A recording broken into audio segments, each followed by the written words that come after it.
Morning का session आपके साथ ज्वाइन करूँ। जी ठीक है। हाँ जी, तो दोनों इकट्ठा ही ज्वाइन करेंगे और वो दोनों सेशन वो ज्वाइन करेगी और एक सेशन मॉर्निंग का मैच। दोनों में मतलब एक सेशन तो रिपीट होगा। कुछ आचार्य ऐसे होंगे जो कि जी हो सकता है सुबह नहीं आ पाएंगे, शाम आएंगे, तो उनके हिसाब जी से हम लोग का ये रहेगा, अभी शेड्यूल रहेगा। जी अभी क्या शेड्यूल में ऐसा है कि सप्ताह में 2 दिन, वो मैं डिटेल में और बताऊंगा, एक बार सबका परिचय हो जाए। अभी 2-4 जी लोग और हैं जी, जी। ठीक है ना। हाँ जी। तो एक मिनट, 1 मिनट।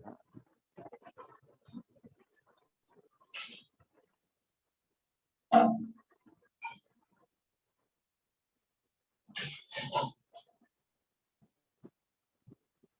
हाँ, तो और अभी हमारे साथ कौन है?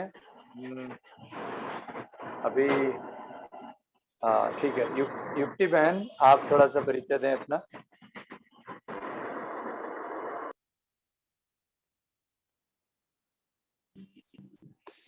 प्रणाम दादा। प्रणाम आप प्रणाम सभी जी। को मेरा प्रणाम।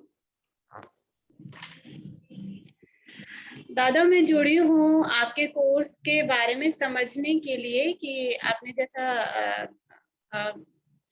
ग्रुप में सब डाला है, तो मैंने आपके साथ संपर्क में रहते रहते बीए योग भी कर लिया, पीजी डिप्लोमा योग भी किया और अब मैं एमए योग कर रही हूँ।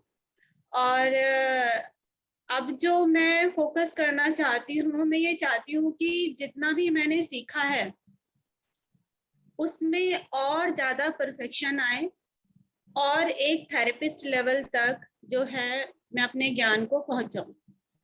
दूसरा एक चीज ये है कि बहुत सारी ऐसी चीजें हैं कोरोना के दौरान जो मैंने फेस की है। सभी लोगों के प्रति जो आम जो सामाजिक जो नागरिक होते हैं उनके प्रति मैंने महसूस किया है।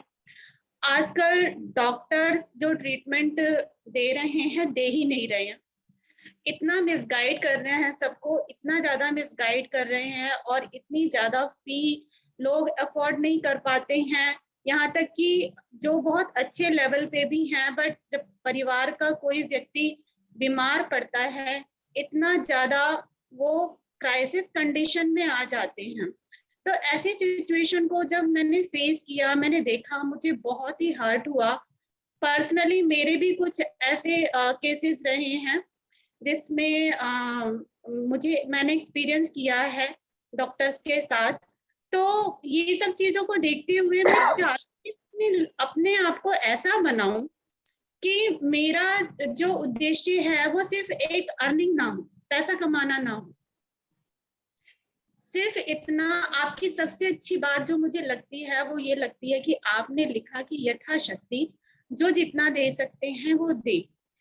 तो ऑब्वियसली कि व्यक्ति की जितनी सामर्थ्य है वो उतना दे सके, ये अपने आप में खुद में भी ऑनेस्ट रहना है, क्योंकि सामने वाले को भी नीड है।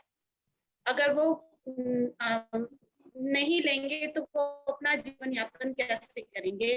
बेसिक जीवन को जीने के लिए, सारी आवश्यकताओं को पूरी करने के लिए भी जरूरी है, बट इतना ज्यादा नहीं। जो सारी चीजें हैं जो मैंने अनुभव की हैं, बहुत फेस किया, तो मैं चाहती हूँ कि मैं ऐसी सर्विसेज प्रोवाइड करूँ लोगों को जो उनको ये ना फील हो कि यहाँ पर मेरे साथ जो है गलत जो है, आप कह सकते हो मुझे मिसगाइड कर रहे हैं या मुझे अच्छा ट्रीटमेंट नहीं दे रहे हैं या सिर्फ मुझसे पैसा वसूल कर रहे हैं। इस टाइप की एक जो सोच धीरे धीरे डेवलप हो रही है उनके साथ, ऐसा होने से वो ना हो, वो खत्म हो। क्योंकि आज मैं जो महसूस करती हूँ मुझे ऐसा लगता है कि जनता त्राही त्राही कर रही है, क्योंकि मैंने बहुत मतलब इस चीज को फेस कर किया है, पर्सनल लेवल पे भी बहुत फेस किया है मैंने इस चीज को। जी दादा। बहुत बहुत अच्छा, बहुत अच्छा। देखिए युक्ति बहन, अभी आपको बता दूं कि आज जो हमारी स्थिति है देश की, कि हमारा भारतवर्ष, अनिल जी अभी पता नहीं क्यों नहीं है, उनसे संबंधित सारी बातें आ रही हैं।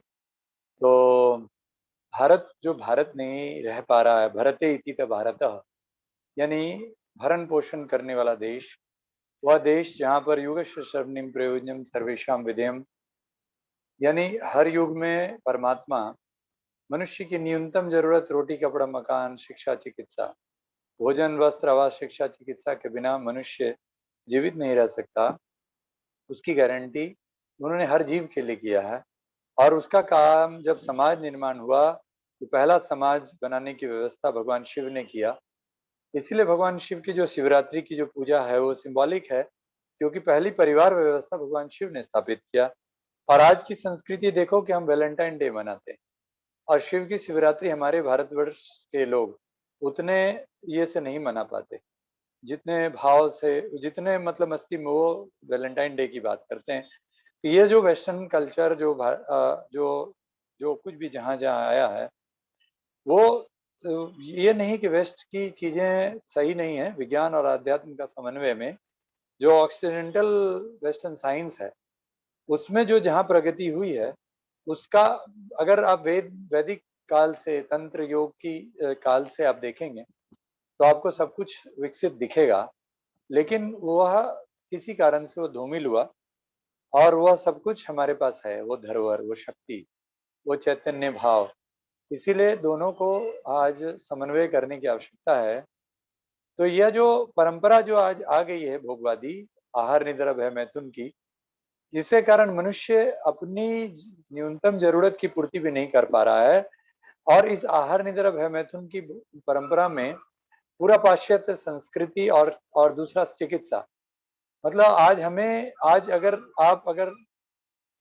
10-100 लोगों से दिन भर में मिलेंगे तो उसमें से मुश्किल से आपको 2 या 4 लोग मिलेंगे जो यह विश्वास के साथ कहेंगे कि मैं योग और या आयुर्वेद की चिकित्सा को पर विश्वास करता हूँ, क्योंकि ये पाश्चात्य इस व्यवस्था को इस तरह से स्वीकार कर चुके हैं कि उन्हें लगता है कि ये जो 200 साल वाली जो विज्ञान है, यह वैज्ञानिक चिकित्सा है, और भगवान शिव की दी हुई, और फिर जो आयुर्वेद में पढ़ाया जाता है महर्षि धन्वंतरी की दी हुई जो चिकित्सा आयुर्वेद है, उस पर भरोसा नहीं है। कितने हजार वर्ष हो गए हम गिन नहीं सकते, और उसकी पूरी आज हमारे पास साइंटिफिक प्रूफ्स है हमारे पास, इसके बाद भी आज हम उसको नहीं पहचान पा रहे हैं।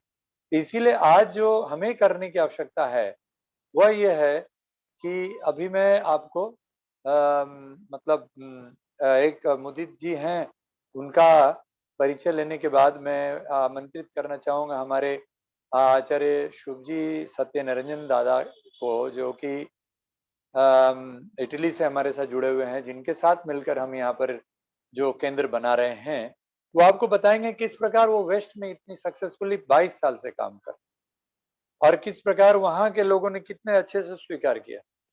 तो हम कहाँ हैं? हम क्यों नहीं इस उच्च शिक्षा और साधना पद्धति को स्वीकार करते हैं? तो उनसे सुनने से पहले हम 2 लोगों से, मुदी जी से, और हमारे साथ योगाचार्य मोक्षा आनंद दीदी भी जुड़ी हैं, तो उनको भी, वो भी हमारी इस प्रोजेक्ट में वन ऑफ द डायरेक्टर्स हैं और आचार्य हैं, और उनका भी इक्वल योगदान और क्लासेस उनकी चलेंगी, तो इसीलिए वो भी बोलेंगे अभी। तो पहले मैं चाहूँगा कि मुदी जी आप एक बार अपना अनम्यूट करके वीडियो ऑन करके परिचय दीजिए। मुदी दादा। नमस्कार ऑल दादा एंड दीदी, मेरा नाम मुदित है, मैं आगरा से बिलोंग करता हूँ।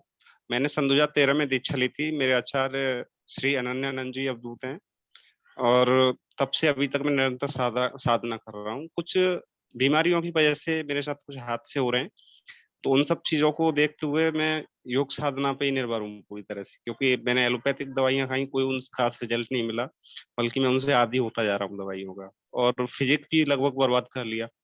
तो कुछ कंडीशंस बनी जब से मेरे टच में ये योगी आचार्य दादा आए, और तब से हम एक दूसरे के साथ काफी निरंतर काम कर रहे हैं, और आगे भी हम इस तरह से ही काम करेंगे, क्योंकि हमें अपने संस्कृति को जीवित करना है पुनः। ये सबसे बड़ी बात है। और अध्ययन की बात करूं मैं, तो मैंने एमए इकोनॉमिक्स किया, फिर उसके बाद मैं सिविल सर्विसेज की स्टडी में चला गया। तो आजकल मैं सिविल सर्विसेज की स्टडी भी कर रहा हूँ और कुछ छोटे मोटे काम है तो वो दादा के लिए भी कर रहा हूँ, और मेरे से जितना सर्वस्व बनेगा मैं झोंकूंगा दादा के लिए। संस्कृति को द्वारा खड़ा करना है कैसे भी करके। जी दादा, हो गया। बहुत बहुत धन्यवाद। तो देखिए इस तरह से हैं कुछ साधक अभी आए, कुछ ये किए।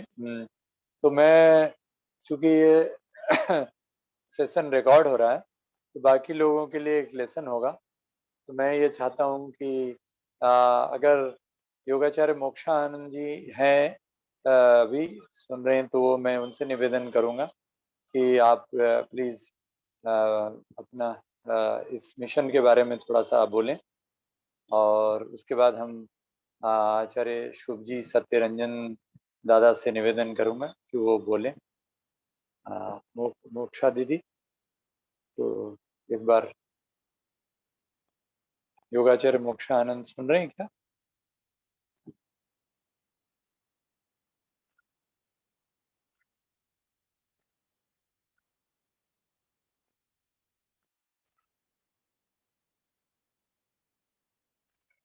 तो जब तक जी जी आ गई।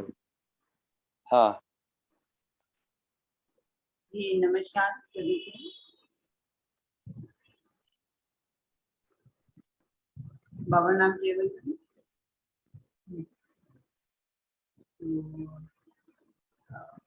मैं कहना चाहूंगी कि हम सभी बाबा के बेटे बेटी हैं। परम पिता के इस सृष्टि में जैसे हम जानते हैं और सभी लोग बोलते हैं कि भगवान एक है, परम पिता एक है और ये सभी सृष्टि उनकी है। तो जब हर व्यक्ति में एक विश्वास होता है भगवान के प्रति, परम पिता के प्रति, और कहीं ना कहीं वो विश्वास ही उसको जीवन चलाता है। हम देखते हैं कि यही उसका मतलब एक अंदरूनी विश्वास होता है। और हर व्यक्ति, हर जो एनिमेट और मतलब लिविंग बीइंग और नॉन लिविंग बीइंग, ये सभी मतलब एक दृष्टि से एग्जिस्टेंस ये परमपिता के उत्तरी रूप में है। तो इसीलिए हम सभी आपस में एक भाई बहन के रूप में है और उसी का एक एग्जिस्टेंस है। तो व्यक्ति जब एक विकसित माइंड होता है तो ये रियलाइज करता है, लेकिन जब विकास होते हुए भी वह अपने व्यवहार पे कंट्रोल नहीं करता है तब दिक्कतें आना शुरू होती हैं। जैसे हम योग में भी सभी लोग जानते हैं कि ये करना नहीं चाहिए, ये करना है, या कैसे व्यवहार करना है, खुद के साथ कैसे व्यवहार करना है, दूसरों के साथ कैसे व्यवहार करना है, समाज के साथ कैसे व्यवहार करना है। लेकिन फिर भी हम अपने संस्कारों से या अपने वृत्तियों से वो नहीं कर पाते हैं शायद, या हमें वह प्रयास करना है। मतलब हम जो है हर व्यक्ति, हर जीव जो है, हर एग्जिस्टेंस वो प्रयास करता है अपनी मानसिक, आध्यात्मिक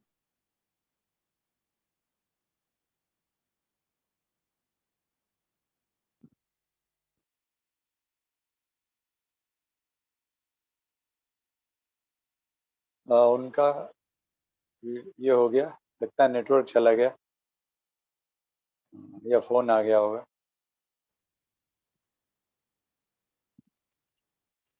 अच्छा, तो मैं यही आगे उनके आने तक के ये कहना चाहूँगा, जो भी हम लोग जो आज ये कर रहे हैं, एक इसमें बहुत महत्वपूर्ण चीज़ जो मैं बताना चाह रहा था कि देखिए आप भी समझिए कि शिक्षा और चिकित्सा में, चिकित्सा के क्षेत्र में शिक्षा के क्षेत्र में जो गुरुकुल शिक्षण परंपरा है उस शिक्षण परंपरा के तहत हमें आज यह शिक्षा देने की आवश्यकता है कि आज हम लोगों को यह समझ में आए कि यह व्यापार नहीं है। और दूसरा जो चिकित्सा है, वह चिकित्सा में भी आपको हमको यह समझना है कि इसमें आपकी जितनी न्यूनतम ज़रूरत है उसकी पूर्ति हो, तो उसके लिए हमें उतना मिलना चाहिए। तो उस तरह से हम कर सकते हैं। एक बार वो आ गई हैं। हाँ, आप थोड़ा-सा कंटिन्यू कीजिए आचार्य हाँ, वो मोक्षा जी। बीच में हाँ, कुछ ये हुआ था इंटरप्शन। हाँ, वो फ़ोन आ गया होगा। जी। तो वही मैं कहना चाह रही थी कि हमें मतलब हर व्यक्ति को इस यहाँ पे एक जो एक योग में मतलब जैसे योग में भी योग में भी जो क्रियाएं आती हैं और योग में जो हम सीखते हैं कि हमें खुद के साथ और दूसरों के साथ कि फिजिकली और मेंटली और स्पिरिचुअली किस तरह से रहना है, उसे कैसे फिजिकली हम स्वस्थ रहें उसके लिए क्या है, मेंटली हम कैसे स्वस्थ रहें और स्पिरिचुअली कैसे स्वस्थ रहें, और उसी तरह से दूसरे एग्जिस्टेंस यानी समाज के साथ दूसरे एग्जिस्टेंस के साथ कैसे हम स्वस्थ रहें। यह जो योग में बताया जाता है कि हम परमात्मा के साथ कैसे जुड़े, है ना? तो ये मेरे ख्याल से ये हमें अपने आप में एरर्स जैसे आ रहे लगता है। सुनाई दे रहा है? अच्छा, आवाज़ आ तो रही है। हाँ, बोलिए। इसमें वो पिक्चर हमें और हर व्यक्ति को जैसे हर हर आत्मा जिसे जिनके योग पता भी नहीं है ये हम मानते हैं कि, लेकिन जो हर व्यक्ति जानता है कि क्या सही है क्या गलत है ये जानता है, लेकिन जब व्यक्ति अपने आप में प्रमाणित हो जाता है और जब वो उस और प्रयत्न करता है अपनी छोटी सी छोटी जो उसे पता है उस तरह से वो प्रामाणिक हो जाता है, तब व्यक्ति उसको खुद जीने में भी आसान हो जाता है और समाज के साथ समाज को भी वह आसान करता है और समाज बनाने में भी वह बहुत आसान हो जाता है। तो ये छोटी सी क्रिया नहीं है, ये अपने आप में एक बहुत ही बड़ी क्रिया है। हम क्योंकि इसी की शुरुआत इसी को ही जो हम बोलते हैं कि मॉरल वैल्यूज है ना, कि हमारी अपनी नैतिकता क्या है। हम ऊपर से बोलते हैं, हम बहुत प्रवचन देते हैं, हम बहुत सारी करते हैं, लेकिन हम योग में हम खुद जीते हैं, हम व्यवहार में लाते हैं और यही हमें करना है, यही हमको सभी को करना है ना, कि हम जब अकेले होते हैं तब हम अपने आप से भी ऑनेस्ट रहते हैं। उसी तरह से हम हमारे जो समाज में हमारे परिवार में सबके साथ ऑनेस्ट होना है, तभी तभी ही ये जो समाज है परिवार है तभी ये उभर सकता है बन सकता है। तभी दो लिविंग एग्जिस्टेंस, आजकल एक फैमिली दो लोग साथ में नहीं रह रहे हैं, दो जो एक मतलब जो फैमिलीज है वो स्वस्थ नहीं है मानसिक रूप से, और बाकी जो मानसिक रूप से नहीं है तो वो बाकी चीजों से भी नहीं है। और जब फैमिलीज नहीं है, इंडिविजुअल आजकल जो लाइफ है पूरा इंडिविजुअल हुआ है और इंडिविजुअल व्यक्ति भी ठीक से नहीं जी पा रहा है ना। क्यों नहीं जी पा रहा है? कि ऊपर से वो इतना इंटेलेक्चुअल है, क्रिएटिव है, सभी क्वालिटीज है उसमें, उसको सभी स्पिरिचुअलिटी पता है, लेकिन he is living in the frustration. Why it is happening? Because the honesty,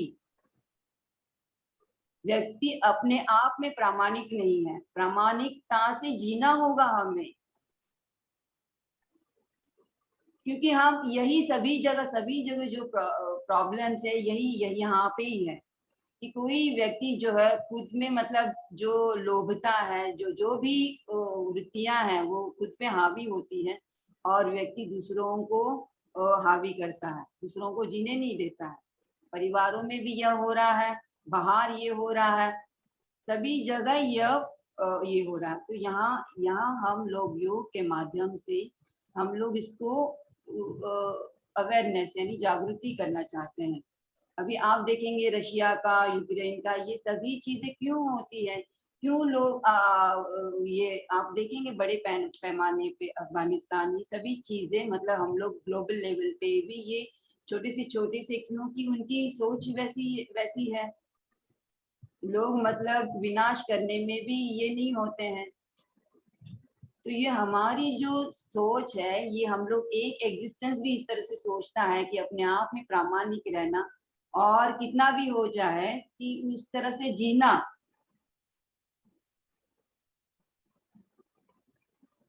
और उसी तरह से बाबा ने भी खुद इसीलिए कि ये नहीं, इसमें कठोरता नहीं है, कठोरता तो है, लेकिन उसके साथ साथ जब आपका व्यवहार प्रेम पूर्वक नहीं है, प्यार नहीं है और उसमें ऑनेस्टी नहीं है, दिखावा और ढोंग है, तो मुझे लगता है इसका कोई फायदा नहीं है।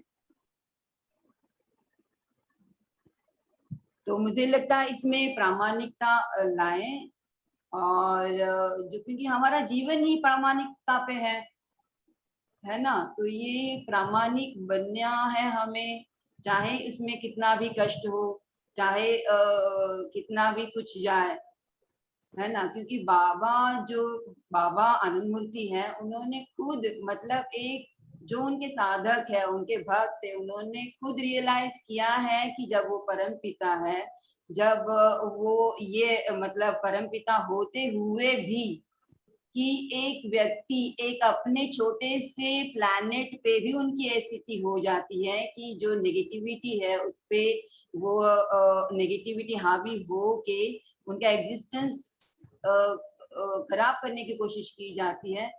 तो आप समझ सकते हैं कि जो क्रूडिटी है वो किस लेवल पे हावी होती है ना। तो मुझे लगता है कि हमें अपने आप में एक विश्वासपूर्ण जीवन जीते हुए जो हमारा एग्जिस्टेंस है, हमारा एग्जिस्टेंस जो है सुप्रीम फादर यानी हमारे जो सुप्रीम परमपिता है, उन्हीं के ऊपर हर व्यक्ति का, हर एग्जिस्टेंस का जीवन अस्तित्व जो है निर्भर है, आप माने या ना माने, है ना। तो ये व्यक्ति को मानना चाहिए कि हमारी कैपेसिटी खुद की क्या है ना, और हमें कौन प्रोटेक्शन कर रहा है, और उसकी जो अस्तित्व है, व्यवस्था है, उस पे हमें विश्वास रखते हुए उसका अच्छे से सहयोग देना है। यही हमें, और इसी की हमें अवेयरनेस करना है। मुझे लगता है योग और सहयोग से ही जीवन हमारा ज्यादा सुविधाजनक होगा। तो मतलब जो है मानसाध्यात्मिक तरीके से, और ये सभी के लिए ही बहुत ही आसानदायक है और सुलभ है। तो इसी के और बाकी की जो भी चीजें हैं कि मुझे क्या बनना है क्या नहीं बनना है, ये तो आपको मिलता ही है, और आप उस तरह से जो चाहिए वो नहीं, मतलब आपका प्रोग्रेस होता ही है। बस उसमें आप एक बैलेंस रहते हुए अपने आप में एक प्रामाणिकता की कोशिश करें, ऐसे मुझे लगता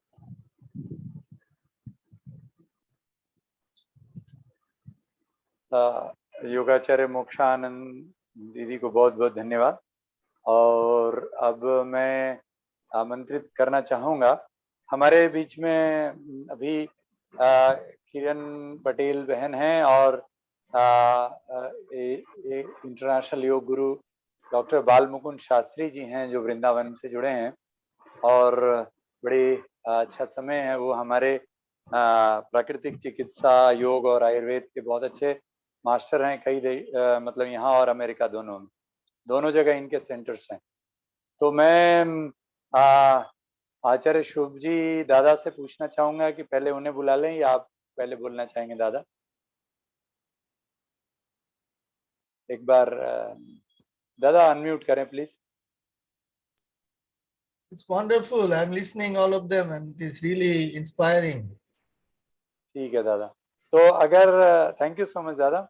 हमारे योग गुरु डॉक्टर बालमुकुंद शास्त्री जी, अगर आप कृपया सुन रहे हैं तो आप प्लीज अनम्यूट करें और अपना परिचय दें, और प्लीज आपको सबको बता दें कि doctor Balmukund Shastri ji one of the trainer हैं, जैसे योगाचार्य मोक्षानंद जी भी हैं। तो ये हमारे क्लास लेंगे नेचुरोपैथी पे, योग और नेचुरोपैथी पे, और इनकी काफ़ी फेसबुक और यूट्यूब में इनकी वीडियो सीरीज आती रहती है। इनकी सेंटर बहुत अच्छी है, देखने लायक है वृंदावन में, और पूरे वर्ल्ड से लोग इनके पास आते हैं चिकित्सा लेने, सीखने, पढ़ने। तो over to doctor Balmukund Shastri ji please.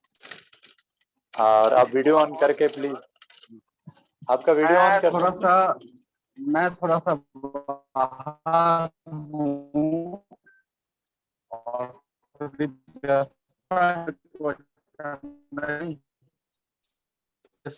मैं रास्ते में हूँ अभी, लेकिन थोड़ा सा तो ऐसा है, आप जब पहुंच जाएं, क्योंकि आपकी नेटवर्क फेल हो रही है, तो मैं जी मैं 5 से 7 मिनट नहीं आप जब पहुंच जाए तो आप मुझे बता देंगे तो मैं जोड़ता हूँ। जी ठीक है दादा। आप जब भी आप पहुंच जाएं तो आप मुझे बता दीजिए। तब तक हम लोग दादा को सुनते हैं और हमारे साथ जी है ना। जी चलिए, धन्यवाद जी। चलिए, तो अब हम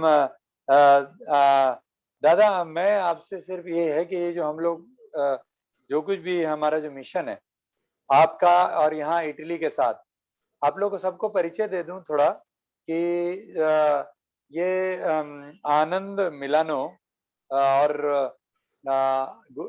ये आनंदम गुरुकुल जो योगा मिलानो के नाम से जो यहाँ पर सेंटर, मिलानो मीन्स इटली में जो चल रहा है, और हमारे अभी आपके सामने अभी आएंगे आपके आचार्य शुभजी सत्यरंजन दादा, तो वो आपको बताएंगे कि किस प्रकार वो 20-22 वर्षों से वहाँ कार्य इस सेंटर को चला रहे हैं, और उनके सहयोग और परमपिता बाबा की कृपा से हम लोग यहाँ पर एक ग्रेटर नोएडा में, फिर ईश्वर ने चाहा तो देहरादून, फिर मथुरा, सब जगह सेंटर्स बनाने वाले हैं, आई मीन गुरुकुल को। और इस गुरुकुल में क्या क्या रहेंगे वो मैं आगे आपको एक्सप्लेन करूंगा। और इसके पहले मैं और भी बता दूं कि जो गुरुदेव हमारे श्री श्यानंद मूर्ति जी का जो मिशन जो 200 देशों में, जिसके साथ हम लोग कोर्सेज, जिनके बताए हुए दर्शन के आधार पे हम लोग जो कोर्सेज चलाएंगे, जो 200 देशों में चलाई जा रही है, और किस प्रकार हमारे हजारों गुरुकुल जो चल रहे हैं वह पूरी दुनिया में, और फिर वह किस प्रकार उसकी मॉडल और उसकी साधना पद्धति, यानी चलते फिरते योगी किस प्रकार सांसारिक जीवन में कैसे जी रहे हैं और कैसे वो व्यवहारिकता से समाज का निर्माण कर रहे हैं, ये सब हम बताएंगे। तो ओवर टू दादा शुभजी सत्यरंजन दादा जी। Thank you very much. It's a pleasure. It's a tremendous pleasure to be with all of you. It was 1984 when I came first time in Italy. And since then I've been trying my best to propagate, to bring people to the path. What I understood, it is not physical well-being that brings joy and happiness to the people, because people here in Italy, they do not have scarcity of physical needs that they need, but they're not happy. So it came in my mind that it is our ancestors, those who introduced yoga in our society, in our life, they must have felt the need. So that's what I'm trying to teach them, that even before you learn yoga, you should know what Viyoga is. That is, what is separation. Because unless you feel the pain of separation, you won't feel the happiness of unification, union. So they get charmed and they're really learning. I have quite a good number, some 300, nearly 400 yoga teachers I have made from this Ananda Ashram school, which started in 1999. And they're working throughout Italy, and some people are from Germany, Switzerland, and from Austria. So it is a great joy to tell you that yoga is not only some physical exercises. Yoga is a science.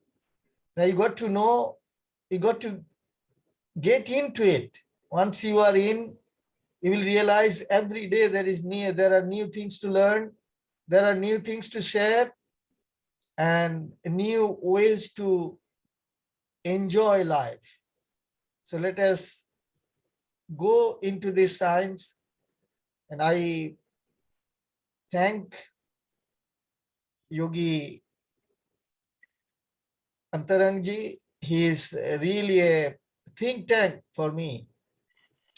He has brought all these projects into light, and I'm sure slowly, gradually, we will try with the help of so many other people to realize most of them.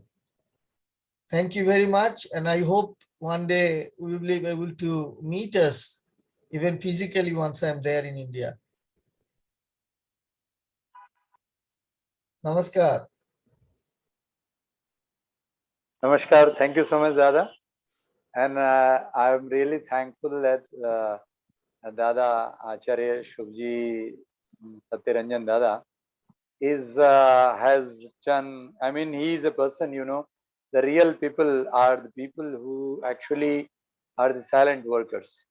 धर्म से सूक्ष्म गति, धर्म की गति सूक्ष्म होती है. योग दिखाने से ज्यादा योग जीने का एक पद्धति साधना है, जो ऐसे आचार्यों के द्वारा उनके कर्म से दिख रहा है आज समाज में. तो इसीलिए आई एम थैंकफुल टू दादा, और बहुत जल्दी ही वह यहाँ आने वाले हैं, और मेरी इच्छा है कि हम सभी इनके मई में उनका आगमन हो रहा है कुछ दिनों के लिए इंडिया में.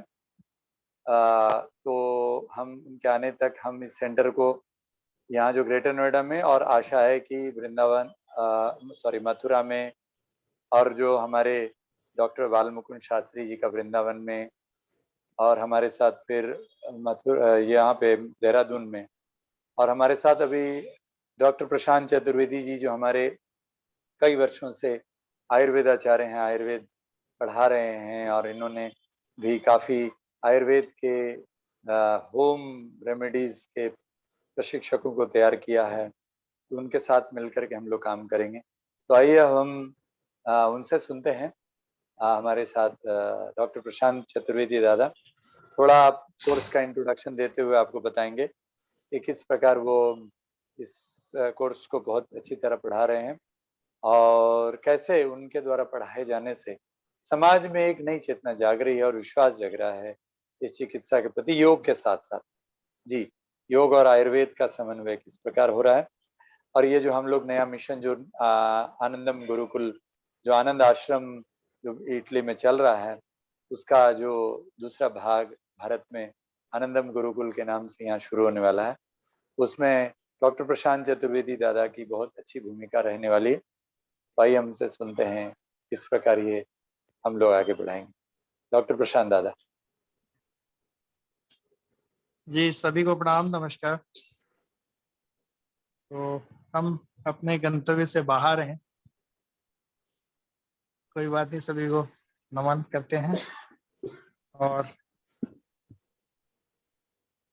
आचार्य जी का आभार व्यक्त करता हूं कि उन्होंने आपसे संवाद का अवसर मुझे प्रदान किया, और इस विषय में योग के और हमारा जो आयुर्वेद है, इनके बीच में एक सामंजस्य स्थापित करके समाज को बताने की जो जरूरत आज सभी के बीच में अपेक्षित है, वो अपेक्षाएं हम सब उस पर खरे उतरें, इसी में एक प्रयास जारी है।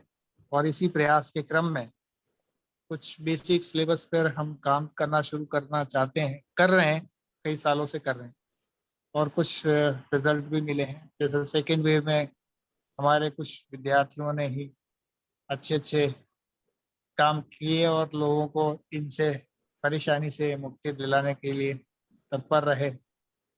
कल उनका सम्मान यहाँ पर होने वाला है और कुछ लोगों का इसमें योगदान और बढ़ेगा। इससे मैं आज दिल्ली आया हूँ और अभी मैं फरीदाबाद हूँ, जयपुर से हूँ मैं।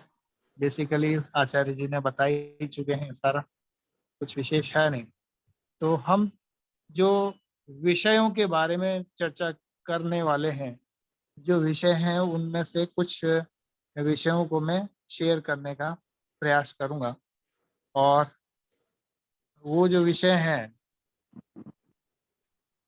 आयुर्वेद के बेसिक के ऊपर है सारा।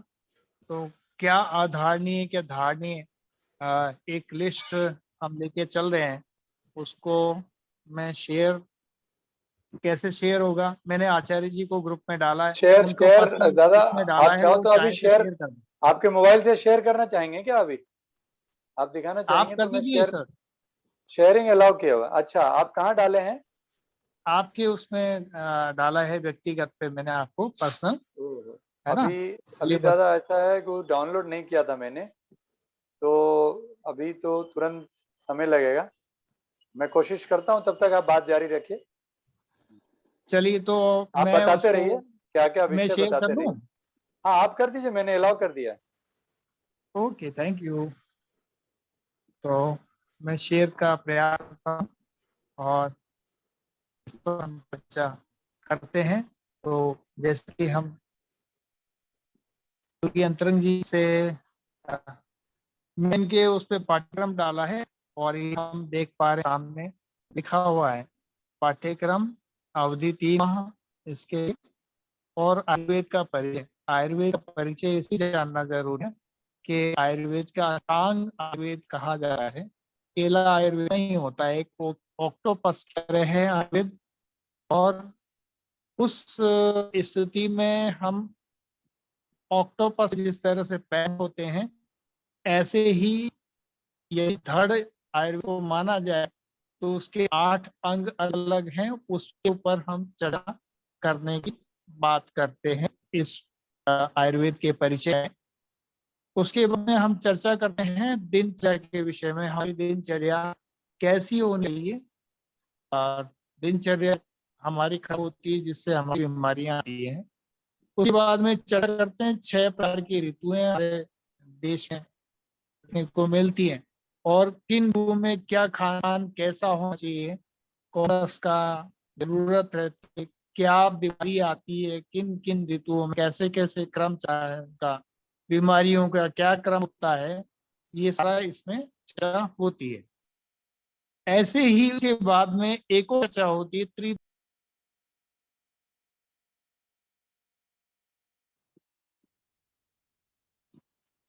देखिए कुछ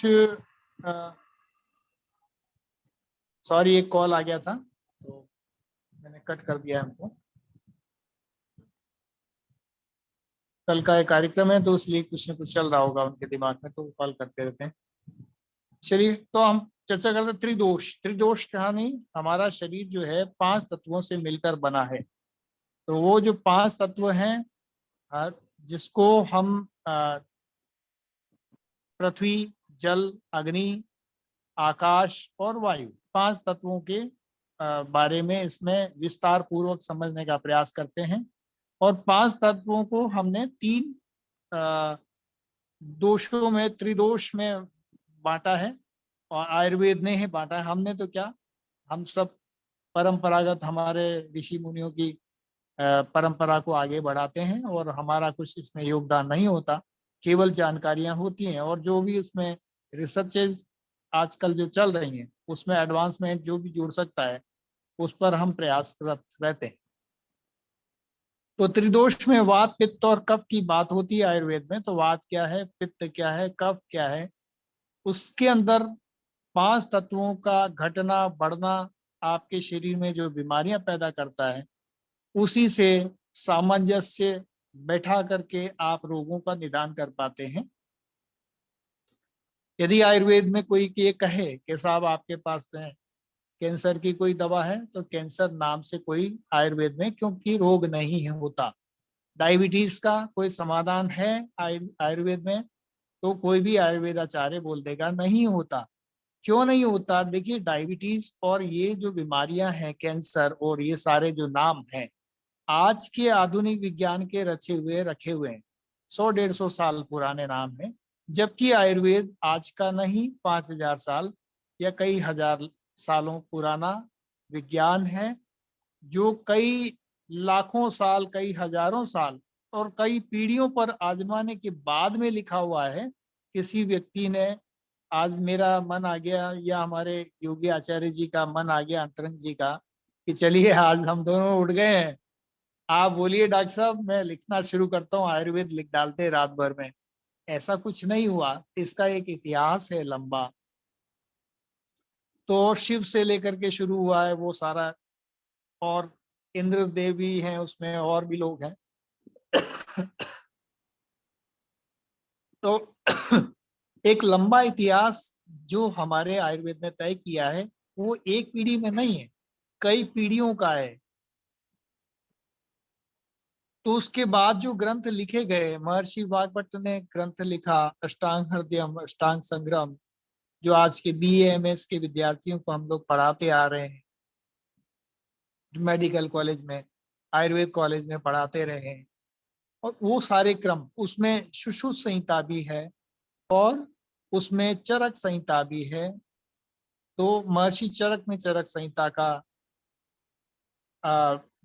जो विधान किया और सुश्रुत ने सुश्रुत संहिता का विधान किया। तो महर्षि चरक के द्वारा कुछ बिंदु और सुश्रुत जी के द्वारा और महर्षि वाग्भट द्वारा और भी कई ऐसे ही महर्षियों का विज्ञान का जो निचोड़ इस सिलेबस में समाहित किया है। कोशिश किया गया है कि इस सिलेबस को हम कितना प्रोफेशनल बना सकें, और हम 3 से 3.5 महीना या जो भी हमारा समय लगता है इस पर्टिकुलर को तय करने में, ये इतना प्रबल हो कि हम सभी रोगों पर, हमारी घर की जो समस्याएं उनको हम देखते हुए उन सभी रोगों पर हम विजय पा सकें या उनको कंट्रोल कर सकें, ऐसा कुछ आधार बनाने का ये प्रयास किया है।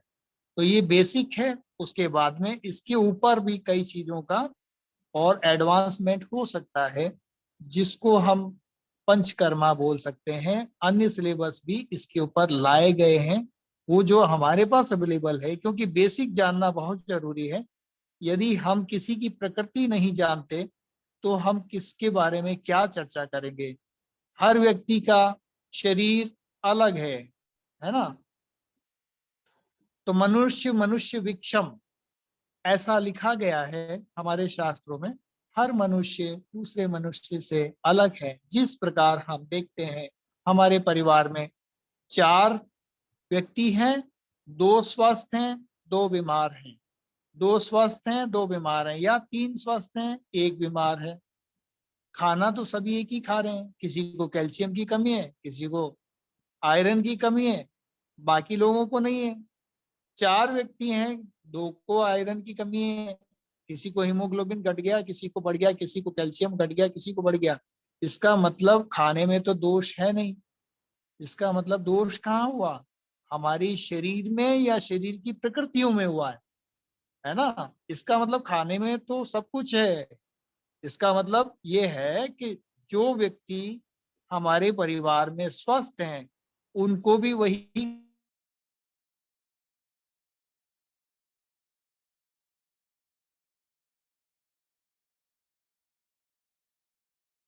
कैल्शियम में आती है, या किसी अन्य विटामिन की कमी, या आयरन की कमी दिखती, हीमोग्लोबिन की कमी दिखती, इसका मतलब ये उसका व्यक्तिगत मसला हो सकता है, सामूहिक नहीं हो सकता।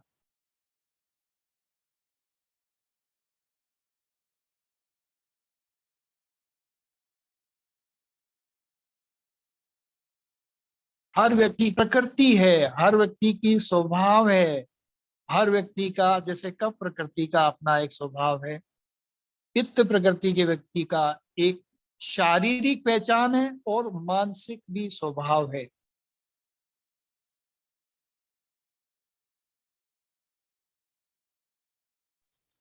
आपकी आवाज बीच में बंद हो रही है क्या? जब की बातें हैं, मन की भी बात करते हैं, वहां पर शरीर की भी बात करते हैं। तो शरीर तो 5 तत्वों वाला है ही, मन की भी बात करते हैं, दिमाग की भी बात करते हैं। तो जहां सत्व रज तम की भी बात,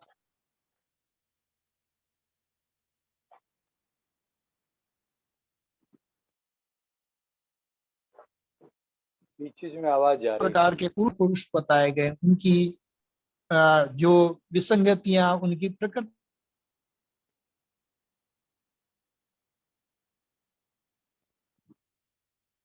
करते हैं कि ये सब क्रम किस प्रकार हो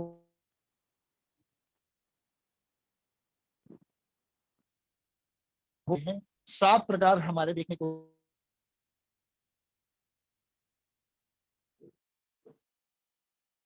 फिर त्रिदोष को मिलाकर हुआ। इस पर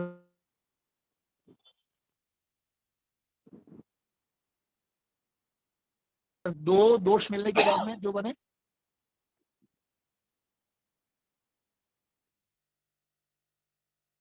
हुआ इस तरह से 7 की चर्चा करते हैं। और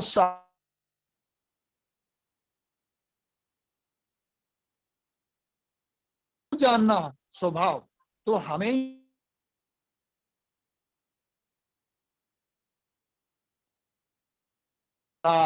माँ बेटी का व्यवहार, पिता पुत्र का व्यवहार, विचार नहीं मिलना, ये जो क्रम देखने को मिलता है, ये सब क्रम जो है उसकी प्रकृति पर आधारित है। और पहले के जमाने में देखते थे हम कि 14, 15, 16 लोगों का परिवार है या 20 लोगों का सामूहिक परिवार है, फिर भी वो व्यक्ति एक दूसरे की प्रकृति को जानता है। आज का व्यक्ति एकल परिवार होते हुए भी ना तो मानसिक रूप से स्वस्थ, ना शारीरिक रूप से स्वस्थ है। तो उसके कारण उसकी प्रकृति हो सकती है उसके सत, रज और तम, यानी सात्विकता और तामसिकता और राजसिक गुणों के आधार पर हो सकती है। तो वो क्या गुण है? यदि हम किसी से बिजनेस कर रहे हैं, बिजनेस में हमारा तालमेल उसके साथ नहीं मैच कर रहा है, आर्थिक रूप से हमें सबल बनना है, तब भी हमें प्रकृति की जानकारी होना जरूरी है। ये सिलेबस उसको भी इंगित करता है कि आपका बिजनेस कैसे आगे बढ़े, आपका समाज में क्या स्थान और कैसे बने, क्योंकि हमें समाज में किस व्यक्ति को कैसे हैंडल करना है ये जानना है, ताकि हम मानसिक रोगों से बचे सकें और आर्थिक रोगों से बचें, आर्थिक समस्याओं से बचें। क्योंकि जब हम एक दूसरे के साथ में जब बिजनेस में व्यवहार करते हैं या बॉस अपने कलीग के साथ व्यवहार करता है, तो उसका व्यवहार, उसकी प्रकृति वो जानता है, तो उसको पता है कि कब प्रकृति की व्यवहार टालने की प्रवृत्ति का व्यक्तित्व है, तो उसको कैसे हमें हैंडल करना है, हमारे विभाग में कैसे कर्मचारी को हैंडल करना है या हमारे बॉस को कैसे हैंडल करना है, ये सब जानकारी होती है, तो वो तरक्की के मार्ग पे प्रशस्त होता है। ऐसे ही बिजनेस में किस व्यक्ति से किस प्रकार की डील करनी है, क्योंकि उसके रज, तम और ये राजसिक, तामसिक और मानसिक, ये जो सात्विक जो गुण हैं, यही तो सारे उसके व्यवहार को दर्शाते हैं। और जब व्यवहार को बारे में आप डील करना जान जाते हैं तो अच्छे से अच्छा बिजनेस आप कर पाते हैं। इसलिए भी इसमें आपको सीखना जरूरी है। उसके बाद दिनचर्या, आहार विहार पर भी चर्चा होती है। हमारे शरीर में 7 धातुएं हैं, 7 लेयर्स, राइट। तो इसकी भी चर्चा होती है आयुर्वेद में। रस, रक्त, मांस, मेद, अस्थि, मज्जा, शुक्र, यानी 7 प्रकार की धातुएं कैसे बनती हैं। धातु का अर्थ होता है धारण करना, और धर्म भी धारण करना है। ठीक है, तो इनके बीच में क्या संबंध है, कौन सी धातु में क्या विज्ञान छिपा है ना। तो ये सारा क्रम जो है यहाँ जानने को मिलता है। किस धातु के बिगड़ने से कौन से रोग आते हैं, ये सारा क्रम इसमें देखते हैं। मल, मल यानी हमारे 3 प्रकार के मल हैं। पुरीश यानी पसीना है ना, एक पसीना हो गया। एक मल जो पॉटी जाते हैं वो है यूरिन है। ये 3 अलग अलग 7 धातुओं में भी मल पाए जाते हैं, उनकी चर्चा होनी है। आहार विहार हमारा कैसा होगा, इसकी चर्चा होनी है। आहार का मतलब हमारा जो भोजन है, किस कुएं का जल, किस पर्वत का जल। जैसे आयुर्वेद में बताया हुआ है कि पश्चिम से जो नदियां निकलती हैं पूरब की ओर जाती हैं, उनका जल आप पीते हैं तो जिंदगी में कभी बीमार नहीं होंगे। पूरब से पश्चिम की ओर जो जाने वाली नदियां हैं, उनका यदि आप जल धारण करते हैं या पीते हैं तो कौन सी बीमारियां आएंगी, वो सारी जानकारी मिलती है। 7 प्रकार के द्रव्यों की जानकारी मिलती है। ये सिलेबस आपको बताता है कि उत्तर से दक्षिण में आने वाली नदियां हैं, वो आपको कौन कौन सी बीमारियां देती है, कौन से कीट वायरस आपके बॉडी में दे सकती हैं। ये सारी क्रम इस सिलेबस में जानने को मिलता है। दिनचर्या, ऋतुचर्या, और इसके बाद में जो बीमारियों का कारण क्या हो सकता है, 2 ही कारण, या तो संक्रमण या लाइफ स्टाइल आज के हिसाब से देखा जाए तो इस पर चर्चा होगी। उसके बाद में अधारणीय वेग, हमारे शरीर में महर्षि वाग्भट ने 13 प्रकार के, महर्षि चरक ने और इन्होंने थोड़ा सा विचारों का अंतर है, किसी ने इसको 14 माना है, किसी ने इसको 13 माना है।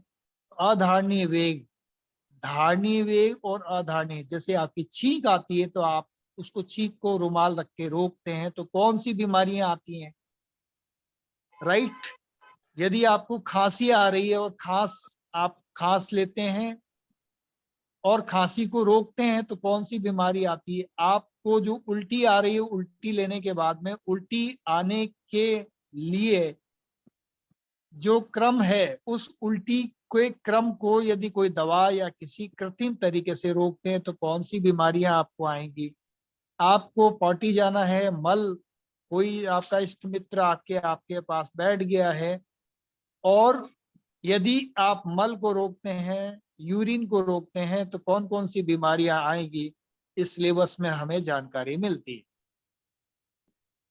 छींक आ रही है तो हमें इसको रोकने से कौन सी बीमारियां आएंगी, ये सब जानकारी इस सिलेबस के माध्यम से मिलती है। और यदि हमारा शरीर में पसीना आ रहा है तो उसको भी हम रोकते हैं तो कौन सी बीमारियां आएंगी, इसकी भी हमें इसमें जानकारी मिलती है। और साथ ही साथ हमें ये भी जानकारी मिलती है कि हमारे जितने भी वेग हैं, ये वेग कितने प्रकार के हैं, 13, 14।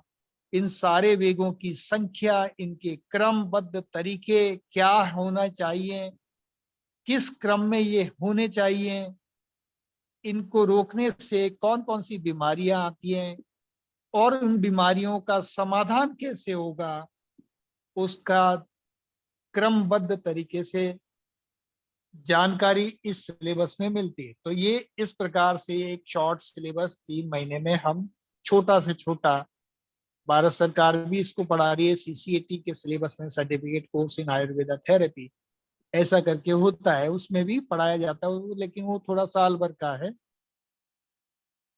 लेकिन हम ये चाहते हैं कि सप्ताह में 3 दिन या 2 दिन या 1 दिन हमारी दिनचर्या को चलाते हुए ये सारी चीजों की हम जानकारी ले पाए और रोगों से हमारे परिवार को बचा सकें और अपने को एक अच्छे स्वस्थ जीवन की कल्पना में धार पाए। इसी का नाम है ये आयुर्वेदिक का बेसिक आयुर्वेदिक सिलेबस, जिसको बोला गया है। यही पाठ्यक्रम है इसमें आपका कोई यदि सवाल या प्रश्न है तो आप रख सकते हैं, जो भी जानना चाहे। मैं स्वागत करता हूं आपके प्रश्नों का। स्वागत।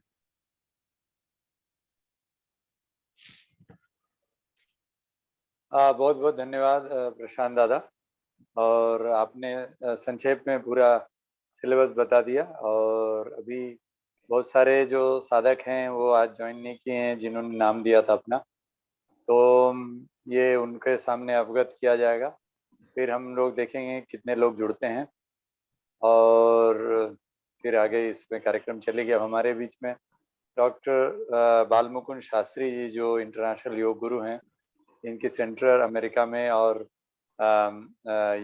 वृंदावन में SM योगा रिसर्च इंस्टीट्यूट के नाम से चल रही है। तो मैं डॉक्टर बालमुकुंद शास्त्री जी से निवेदन करूंगा कि वो अपना परिचय और अपने कोर्स के बारे में थोड़ा संक्षिप्त दें विवरण, और हमारे साथ किस प्रकार ये जो इनकी जो पूरी वर्षों की रिसर्च रही है चिकित्सा में, बहुत छोटी उम्र से इन्होंने योग सिखाना शुरू कर दिया, और शास्त्रीय संस्कृत में होने के साथ साथ आप इन्होंने BNYS bachelor of naturopathy and yogic sciences भी किया हुआ है।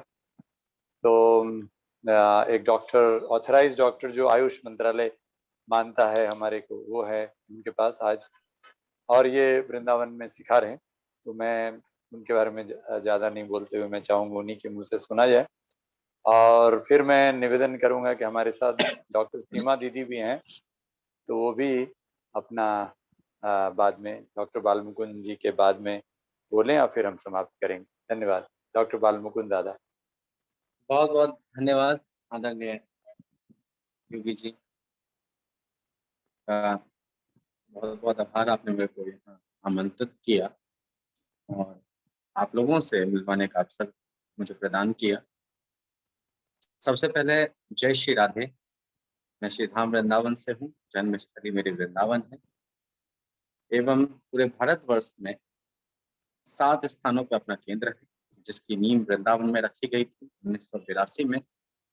मेरे पूज्य पिताजी आदरणीय डॉक्टर धर्मनाथ शास्त्री जी, जो कि एक ज्योतिषाचार्य भी हैं, और स्वामी धीरेन्द्र ब्रह्मचारी जी के, जो कि इंदिरा गांधी के योग गुरु रहे हैं, उनके डायरेक्ट शिष्य में से हैं। उन्हीं के कर कमलों से, स्वामी जी के कर कमलों से और पूज्य पिताजी के कर कमलों से इस नींव रखी गई थी। वृंदावन से शुरुआत होकर के 7 स्थानों पर आज भारतवर्ष में। इसके अलावा 2014 से अमेरिका में एवं यूरोप में शांति मार्ग के नाम से मेरे द्वारा ही कुछ क्रियाकलापों को स्थापित किया गया,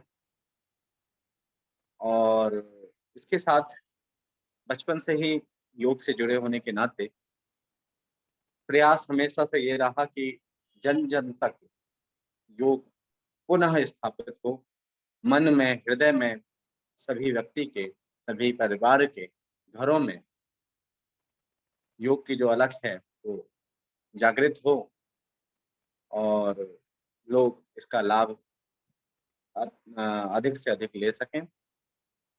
तो अपने यहाँ वृंदावन में प्राकृतिक चिकित्सा, आयुर्वेद और योग के माध्यम से विभिन्न प्रकार की बीमारियों का, जैसे कि आपके कैंसर, डायबिटीज, हाइपरटेंशन, अभी भी इटली से, मॉरिशस से, आपके अमेरिका से लोग आए हुए हैं अपना इलाज करवाने के लिए, बेसिकली आए हुए हैं।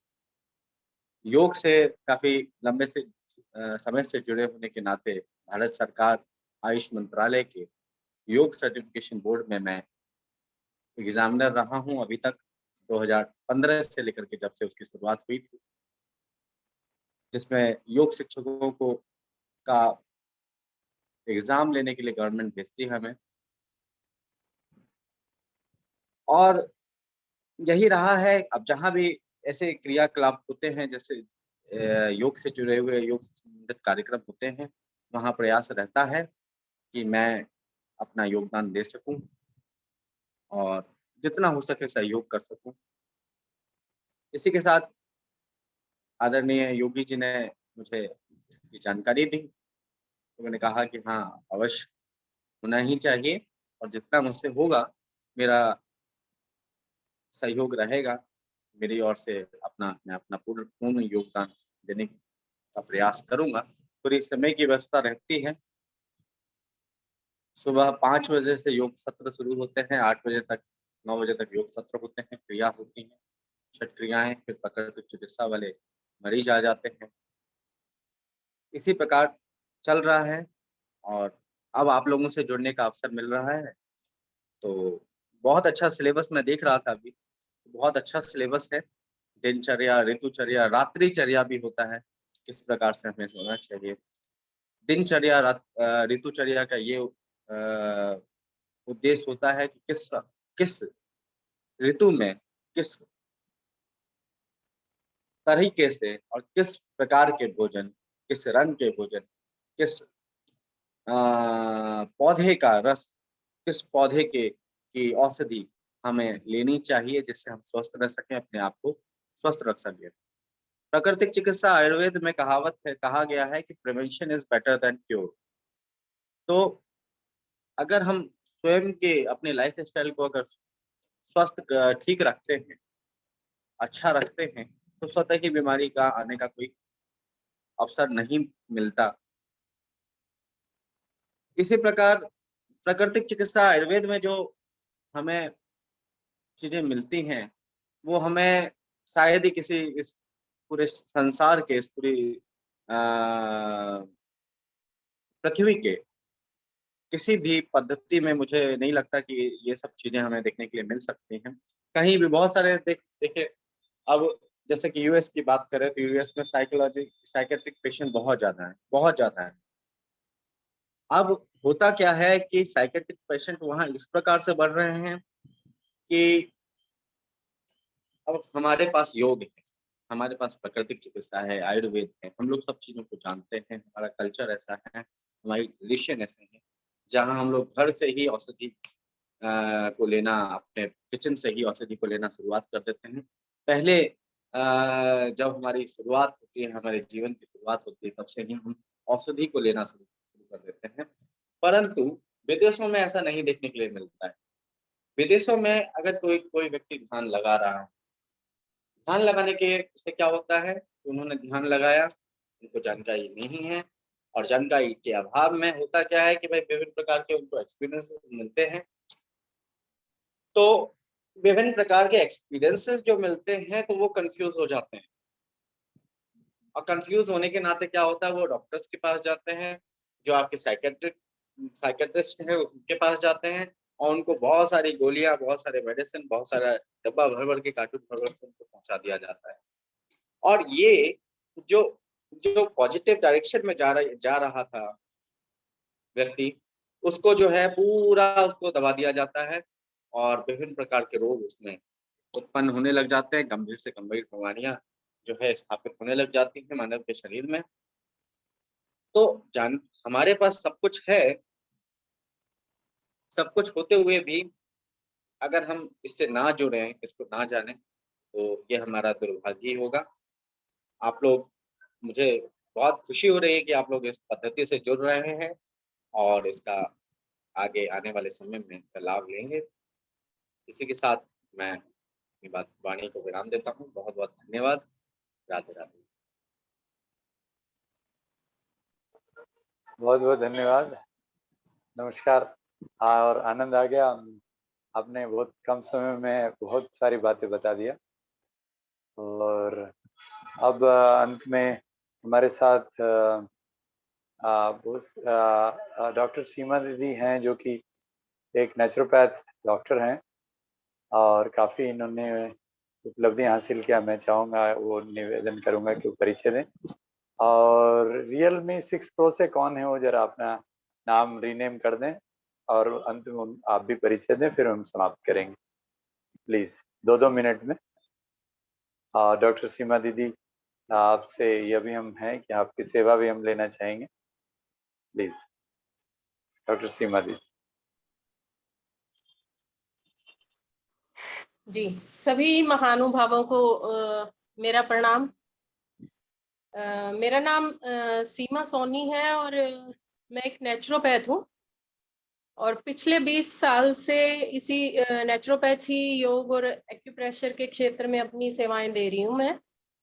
और सबसे पहले मैं योग से जुड़ी थी, और योग से जुड़ने के बाद जब मैंने देखा कि कितनी आसानी से योगिक क्रियाएं करने से ही लोगों की व्याधियां जो है वो दूर कैसे हो जाती है, उसके बाद मैंने अपना नेचुरोपैथी में कदम रखा। तो आप सभी को सबसे पहले मैं धन्यवाद देना चाहूंगी कि आपने मेरे को इस मंच के योग्य समझा और मुझे अपनी सेवाएं देने के जो है लायक समझा, और ये ज्ञान आप लोगों का मैं शेयर कर सकूं, समझ सकूं और लोगों तक पहुंचा सकूं, मैं अपने आप को बहुत ही सौभाग्यशाली समझूंगी। और रही बात प्राकृतिक चिकित्सा की, तो इसको मैं प्राकृतिक चिकित्सा नहीं कहती, इसको मैं ईश्वरीय चिकित्सा पद्धति कहती हूँ। और मुझे ये लगता है, मेरा ये मानना है, मैं यकीन करती हूँ कि जितनी भी भारतवर्ष में चिकित्सा पद्धतियां हैं, सभी का जन्म इसी प्राकृतिक चिकित्सा से हुआ है, और सभी चिकित्सा पद्धतियां जो है प्राकृतिक चिकित्सा से ही निकली हैं, क्योंकि प्रकृति अपने आप में जननी है, और हम सबको भी जन्म जो है प्रकृति माँ ने ही दिया है, और प्रकृति माँ के बिना किसी का भी जीवन संभव नहीं है। और इसी ईश्वरीय चिकित्सा पद्धति से बाकी की चिकित्सा पद्धतियों का जन्म हुआ है, और व्यक्ति ने अपने आप को स्वयं को ठीक करना सीखा है। तो मेरे 20 साल के जो अनुभव से जो मैंने सीखा, वो ये सीखा कि इस चिकित्सा पद्धति में चमत्कार होते हैं, मतलब आप सोच भी नहीं सकते वो चमत्कार होते हैं। जरूरत है सिर्फ और सिर्फ विश्वास की। पेशेंट के अगर अंदर पेशेंस नहीं है, और उपचारक के अंदर भी अगर पेशेंस नहीं है, सबसे पहला, अभी सभी इतने महानुभाव मेरे से सीनियर लोग और ज्ञानवान लोग बैठे हैं, तो मैं छोटा मुंह बड़ी बात नहीं करूंगी, पहले से ही बहुत ज्यादा ज्ञानी लोग बैठे हैं यहाँ पे। और ये वो चिकित्सा पद्धति है जिसमें चिकित्सक के साथ साथ जो पेशेंट है, जो मरीज है, उसके अंदर पेशेंस का भाव होना चाहिए, और चिकित्सक के अंदर ममत्व का भाव होना चाहिए, ममता की एक भावना होनी चाहिए। क्योंकि हमारे पास जब पेशेंट आता है, तो जैसे माँ जो है शिशु का भरण पोषण करती है, शिशु की सेवा करती है, तो पेशेंट हमारे लिए बिल्कुल शिशु की तरह ही होता है। बस पेशेंट तो आके हमारे आगे लेट जाता है, हमें देखना होता है कि हमें अब उसका चिकित्सा जो है वो चिकित्सा क्रम कैसे करना है। तो मैं काफी समय से ये सोच रही थी कि ये ऐसी चिकित्सा पद्धति है जिसको ज्यादा से ज्यादा फैलाया जाए, और योग को परम पूजनीय स्वामी रामदेव जी ने इतना अच्छे से फैला दिया है, इतना अच्छे से सब जगह पे इसका प्रचार प्रसार हो गया है, लोग काफी बेहतर तरीके से जानते हैं। और अब कोरोना के काल के बाद से लोग प्राकृतिक चिकित्सा से भी जुड़ने लगे हैं, और मेरा तो ये सपना है कि हमारे भारतवर्ष की हर महिला प्राकृतिक चिकित्सक होनी चाहिए, क्योंकि घर की जो बागडोर है वो महिला के हाथ में होती है। और ये मेरा अपना पर्सनल अनुभव है, मैंने घर में एक डॉगी भी रखा हुआ है, और कभी मेरे बच्चे कभी हॉस्पिटल नहीं गए, मैं कभी हॉस्पिटल नहीं गई। इवन जो डॉगी है वो भी हमने प्राकृतिक चिकित्सा से ही पाला हुआ है, बच्चे मैंने अपने प्राकृतिक चिकित्सा से ही पाले हैं। और हर महिला को ये चिकित्सा सीखनी चाहिए। ये अपने आप में ऐसी अद्भुत और अविश्वसनीय चिकित्सा पद्धति है जिसमें मिरेकल होते हैं। जिन लोगों को मैंने ऐसे पेशेंट ठीक किए हैं, जिन लोगों को डॉक्टर ने ऑपरेशन तक बताया हुआ था, वो लोग भी ठीक हुए हैं। जिनका कई बार हमें खुद डाउट होता है क्या ये ठीक हो जाएगा, वो पेशेंट भी ठीक होते हैं। अभी मैंने एक MND का पेशेंट देख रही थी, 1 मंथ के अंदर अंदर उस पेशेंट का एक हाथ बिल्कुल डेड था। 1 मंथ के ट्रीटमेंट में उसके हाथ में मूवमेंट आ गई पेशेंट के। तो मतलब मेरा कहने का भाव सिर्फ और सिर्फ यही है कि हर महिला को एक प्राकृतिक चिकित्सक होना चाहिए। वो अपने परिवार के साथ साथ अपने आने वाली पीढ़ी को भी ये संस्कार दे सकती है कि हमारी किचन जो है एक मेडिकल स्टोर से कम नहीं है। हम अपने घर पे रह के कैसे इन चिकित्सा पद्धतियों का फायदा उठा सकते हैं। अब आप लोगों ने ये इतना अच्छा कोर्स डिजाइन किया है, उसमें आपने हर चीज का ध्यान रखा है, उसमें आपने आयुर्वेद भी डाला है, यम नियम आसन प्राणायाम और लोगों को जीवन शैली जीने के तरीके, और ये इतना मतलब इतना सुंदर आपने डिजाइन कोर्स किया है। तो मुझे लगता है कि ये हर व्यक्ति को ये कोर्स करना चाहिए, और ऐसी सेवाएं मुझे नहीं लगता आज तक किसी ने प्रोवाइड की है। ये एक आप बहुत ही महान कार्य कर रहे हैं, और मेरी भी कोशिश रहेगी कि मैं ज्यादा से ज्यादा लोगों को जोड़ सकूं। और आप सभी से रिक्वेस्ट है कि मेरी भी जो सेवाएं आप लेना चाहते हैं, मैं तत्पर हूं उसके लिए, और आप लोगों से मुझे बहुत कुछ और भी सीखने को मिलेगा। धन्यवाद। धन्यवाद, धन्यवाद डॉक्टर सीमा दीदी, बहुत बहुत धन्यवाद। और आनंद आ गया कि आप काफी उत्साहवान और ऊर्जान्वित हैं, और मतलब कहते हैं कि you are fully rejuvenated to energise the energy in everyone. और जो प्रकृति का नियम है, क्योंकि प्रकृति का जो नियम है, प्रकृति में जो आपने ईश्वरीय चिकित्सा कहा, क्योंकि भगवान का अर्थ ही प्रकृति होता है। व से भूमि, ग से गगन, व से वायु, आकार से अग्नि, न से नीर यानी जल। इन 5 तत्वों को नियंत्रण करने वाली सत्ता को भगवान कहते हैं। यानी शिव शक्त्यात्मकम ब्रह्मा, शक्ति सशिवेश शक्ति, यानी शिव और शक्ति दोनों मिलकर ब्रह्म होता है।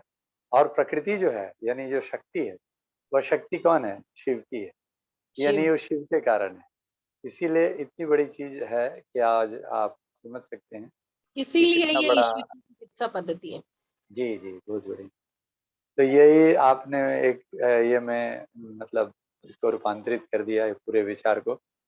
अब इसको यही है कि योग की ही बात, आज योग के नाम पे जो ज्यादातर आसन और प्राणायाम ही प्रचलित है, तो योग की जो अंदरूनी जो साधना है, जो हमारी आनंदम ब्रह्मित्याहु, जिसको हम आनंद की साधना, आनंद मार्ग की साधना, आनंद के रास्ते, आनंद के पथ पर जाने की साधना, इसीलिए क्योंकि आनंद ही ब्रह्म है, यानी योग का जो लक्ष्य है वो आनंद है। इसीलिए उसको हमें स्थापित करने के लिए यह किया जा रहा है। तो बहुत बहुत धन्यवाद, क्योंकि अब समय काफी हो चुका है, और हमारे साथ एक सज्जन बहन या भाई कोई हैं रियलमी से, वो अपना परिचय दे दें, उसके बाद हम समाप्त कर दें प्लीज। रियलमी से कौन है? Realme 6 pro.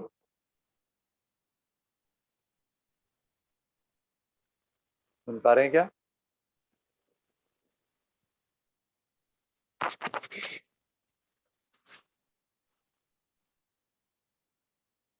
जी,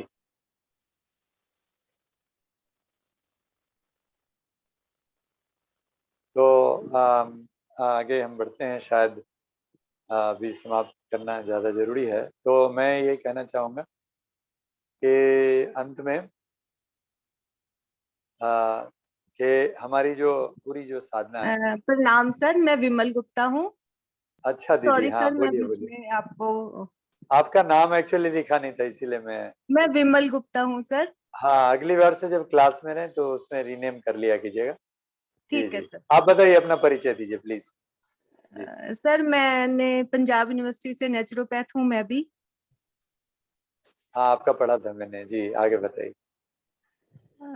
बस और मैं क्या बताऊँ, मैं प्रैक्टिस तो नहीं कर रही हूँ, बट मैं नेचर से काफी हद तक जुड़ी हुई हूँ। बहुत बहुत धन्यवाद, आप पधारे। और चूंकि हम आपसे और सुनते, लेकिन हम समय काफी हो चुका है और आप काफी अंत में आए, लेकिन आपका आगमन हुआ, आपको इसके लिए बहुत बहुत धन्यवाद। सर और हम धन्यवाद तो चाहते हैं मुझे करना है जी। आपका सबका। मैं आप लोगों से जुड़ पाई, आई एम सो लकी। बस आपने देख लिया, और आपने शायद देखा कि आयुर्वेद का भी जो सिलेबस डॉक्टर प्रशांत दादा ने जो बताया, फिर हाँ जी हमारे सर। डॉक्टर बाल मुकुंद शास्त्री, फिर हमारी जो डॉक्टर सीमा दीदी है, उसके पहले आपने हाँ जी सर। योगाचार्य मोक्षा दीदी को आपने सुना या नहीं? वो उन्होंने भी पर बताया, जो हमारा आधार है, आध्यात्मिक आधार, और इटली से जो हमारे साथ इसमें जुड़े हुए हमारे पूरी तरफ सहयोगी हैं, डॉक्टर आचार्य शुभजी सत्यरंजन दादा, तो वो भी हमारे साथ हैं। तो इस तरह से करके अब एक अच्छी टीम है एक दूसरे को सीखने सिखाने का। तो हम लोग इसको मिलजुल कर एक गुरुकुल का शिक्षा वापस स्थापित करने की कोशिश है हमारी, इसलिए इसका नाम ही है आनंदम गुरुकुल। और इसीलिए आनंद की परिभाषा वही है कि अनुकूल वेद्यम सुखम, प्रतिकूल वेद्यम दुखम, सुखम अनंतम आनंदम। और जितने लोग आ जाए, सबसे निवेदन है कि सब लोग और लोगों को जोड़ें। और चूंकि पहले ही मैं कह चुका हूँ कि यह निःशुल्क भी नहीं है और इसकी कोई शुल्क भी नहीं है। मतलब शुल्क क्या है? अमूल्य है। इसीलिए क्योंकि गुरुकुल शिक्षा में अभी तक हम जो देख रहे थे ये पिछले कुछ वर्षों में, खासकर लॉकडाउन में, कि कोई अगर शुल्क रख दिया जाता था तो कुछ लोगों के मन में, जो लोग सक्षम थे देने को, उन्हें लगता था कि इस कोर्स की हमने इतनी कीमत दी है। और जो लोग सक्षम नहीं थे किसी कारण से, उनके लिए दुख होता था हमें कि वो पैसे नहीं होने के कारण जो आध्यात्मिक ज्ञान है, जो योग साधना एक परंपरागत भगवान शिव की दी हुई एक ज्ञान है, आयुर्वेद भगवान शिव महर्षि धन्वंतरी की दी हुई ज्ञान है, जिसको परंपरागत ऋषिकुल परंपरा से आज हमारे देश में प्रसारित हो रहा है, आज हम उसको व्यापार बना रहे हैं। तो यह समाप्त हो। और चिकित्सा जो प्रकृति के साथ रह करके हम जीवन में कैसे कर सकते हैं, और खासकर कोरोना काल में आप लोगों को हमने आगे बताते रहेंगे हम किस प्रकार हम लोग इस महामारी को ही चैलेंज किया। और करीब करीब दुनिया भर के 35 देशों से अलग अलग पैथी के डॉक्टर्स हमारे साथ इसको हम लोग स्थापित कर चुके हैं कि कोरोना एक महामारी नहीं है। तो अब इस पर बहुत कार्यक्रम हो चुका है। अब हम इसको कोर्स शुरू करेंगे। एक निवेदन करूंगा आप सबों से कि मैं बॉम्बे आया हुआ हूँ, हमारे इटली से हमारे एक भाई आ रहे हैं जो सुबह में 5, एक्चुअली मुझे लगा कि वो सुबह 8 बजे आने वाले हैं, तो 6 बजे की एक सत्र हम 6:30 की करने वाले थे, तो मुझे एयरपोर्ट सुबह में 5 बजे निकलना होगा। तो सुबह की जो हमने प्लानिंग की थी 6:30 बजे की कल की, जो हम उपवास का जो संघ प्रक्षालन विधि, जो हम एकादशी पूर्णिमा और अमावस्या में हम उपवास करते हैं, और हम तो निर्जला व्रत करते हैं बिना पानी के, और दूसरे दिन संघ प्रक्षालन, लघु संघ प्रक्षालन द्वारा हम पेट साफ करते हैं, और फिर हम किस प्रकार ये करते हैं तो उसे हम कल बताने वाले थे। तो शायद वो रिशेड्यूल करेंगे, हम लोग उसे परसों सुबह करेंगे, नहीं तो कल अगर करेंगे तो 8:30 के आसपास में हम करेंगे। तो मैं उसे ग्रुप में डाल दूंगा, और आप सबों से निवेदन है कि मैं अभी ये करूं। और बॉम्बे में मैं हूं, और यहाँ से वापस मैं फिर परसों 2 दिन बाद हम पहुंच जाएंगे वहाँ दिल्ली। और सब जो दिल्ली के पास के लोग हैं यहाँ जुड़े हुए, सबों से निवेदन करूंगा कि हमारी 1 मई को हम इस केंद्र का उद्घाटन करना चाह रहे हैं, तो सभी लोग आमंत्रित हैं। और इसके बाद एक कोर्स का ये प्रारूप रहेगा कि यह कोर्स ये चलेगा ऑनलाइन, लेकिन हर 3 महीने पे प्रैक्टिकल होगी। ग्रेटर नोएडा और हमारी जो देहरादून और मथुरा में जो सेंटर अब जो गुरुकुल बनने का जो कोशिश हो रहा है वह बन जाएगा, वहाँ पर भी इसकी प्रैक्टिकल होगी। प्रैक्टिकल 7 दिनों की होगी, 3 महीने या 6 महीने में तो लाजमी होगी इस पूरे कोर्स की। तो आप सबों से निवेदन है कि आप ज़्यादा से ज़्यादा संख्या में लोगों को जोड़ें और खुद जुड़ें और ज्ञान का आदान प्रदान हो। क्योंकि एक अंत में ये बात कहूँगा कि आचरणात् पाठेति यः आचार्य और ब्रह्मेव गुरुरेव न परः। आचरण से ही हम आचार्य बनते हैं, और आचरण से जो पढ़ाते हैं वही आचार्य होते हैं, और जो गुरु हैं वो ब्रह्म ही हैं।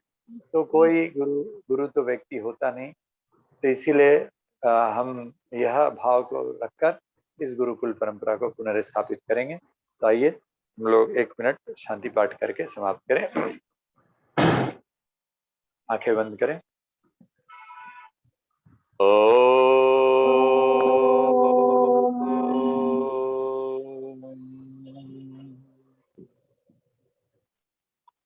सर्वे भवन्तु सुखिनः, सर्वे सन्तु निरामया, सर्वे भद्राणि पश्यन्तु ना कश्चिद् दुःखमाप्नुयात्। ओम शांति शांति शांति। नमस्कार। सबों को धन्यवाद। नमस्कार।